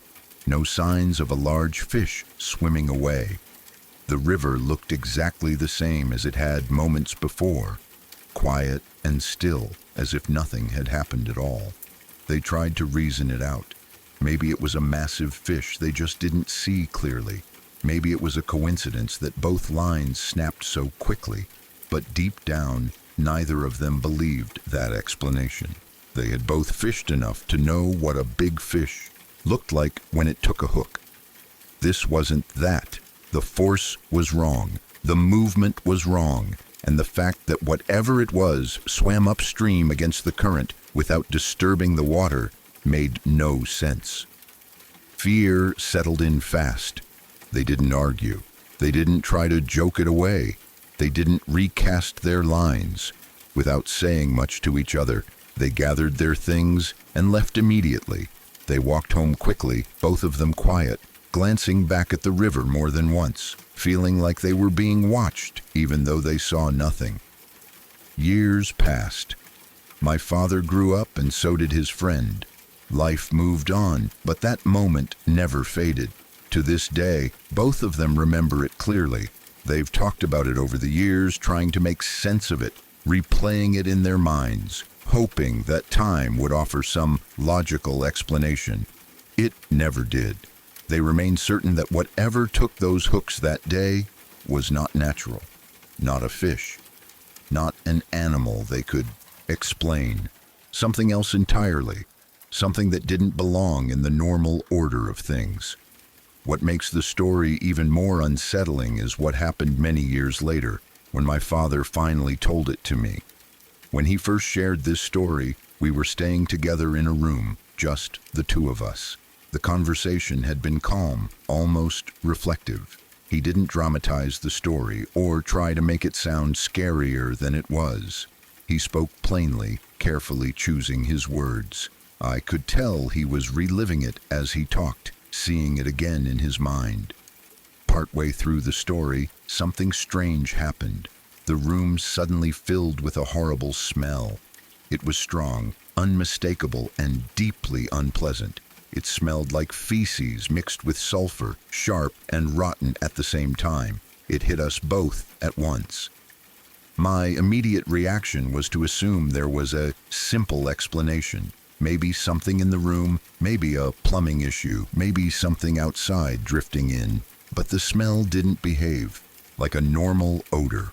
We both started looking around, trying to find the source. We checked the bathroom, the corners of the room, the vents, even our clothes. But no matter where we stood, the smell seemed to move. It wasn't strongest in one place. It drifted, shifting around the room, never settling, never fading. What made it worse was that it didn't slowly dissipate the way smells usually do. It stayed heavy and present, as if something invisible was carrying it from one spot to another. The longer we searched, the more uneasy we felt. My father wasn't particularly religious at that point in his life. He believed in God, but he wasn't someone who leaned heavily on prayer or scripture. Still, something about that moment pushed him to act. He grew quiet, then said he was going to pray. He began reciting prayers he remembered from the Bible. His voice was calm but serious. As he prayed, I watched the room closely, half expecting nothing to happen, half expecting something worse. Then, just as suddenly as it had appeared, the smell vanished. There was no gradual fading, no lingering hint of it in the air. One moment it was there, thick and unbearable, and the next it was completely gone. The room smelled normal again, as if nothing had ever happened. We stood there in silence, stunned. We checked the room one last time, even though there was no longer anything to find. There was no source, no explanation, nothing that could account for what we experienced. After that, my father didn't say much. He looked shaken, thoughtful in a way I hadn't seen before. It was clear that telling the story, and whatever followed it, had affected him deeply. The incident from his childhood had already unsettled him for decades, but this felt like confirmation that something about it still lingered, still reached into the present. That night stayed with me long after the conversation ended. I don't know what happened at that river. I don't know what snapped those lines or moved through the water without disturbing it. I don't know why a smell like that filled the room years later, or why it disappeared after prayer. I don't have answers, and I don't pretend to. All I know is that my father believes what he experienced was real, and after witnessing what happened while he told me the story, I believe him too. Some things don't fit neatly into logic. Some experiences sit in that uncomfortable space where explanation fails, and all you're left with is memory, fear, and the quiet understanding that there are things in this world we don't fully understand. Even now, when I think about that story, I imagine the calm surface of that river, the sudden violent pull, the silence afterward. I imagine two kids standing there, realizing that something had responded to their joke, something they never meant to call. And I can't help but wonder how many strange things happen in ordinary places, unseen and unexplained, leaving behind nothing but stories that people carry for the rest of their lives. If you're still here, it means these stories didn't just pass through you, they stayed. Every story you heard tonight was real. Real people, real moments, and in every one of them, something went wrong, or almost did. If you want to keep exploring the stories that don't let go so easily, subscribe to Shadow Archives.